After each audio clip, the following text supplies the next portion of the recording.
Daniel Padilla na shook. Alden sinundo si Catherine after ng party ng ABS-CBN. Dead ba na si Daniel kay Catherine? Tinapos ng ABS-CBN ang year 2024 with a blast dahil star-studded nga ang naging Christmas special nila kahapon.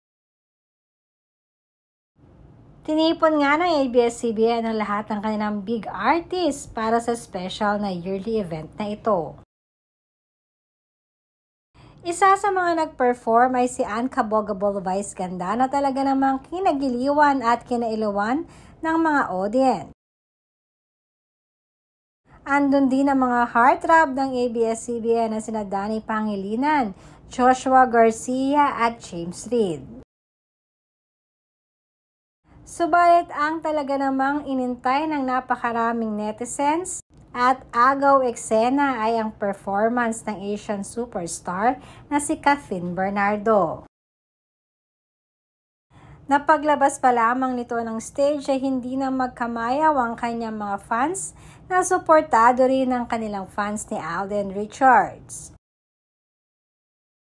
Isang solo sizzling performance dance number din naman ang pinerform ni Catherine kasama ang G-Force.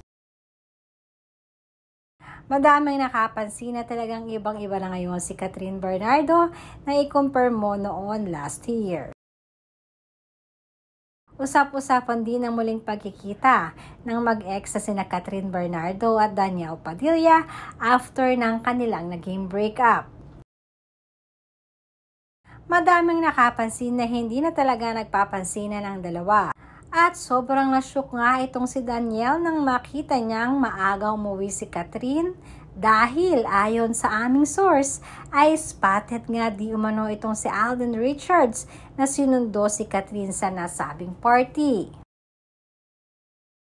Ganun pa man, isa lamang di umano itong malinaw na impormasyon na hindi lang talaga magkakabalikan pa ang Katniel dahil mukhang nakamove on na talaga ito si Catherine Bernardo laban kay Daniel Padilla.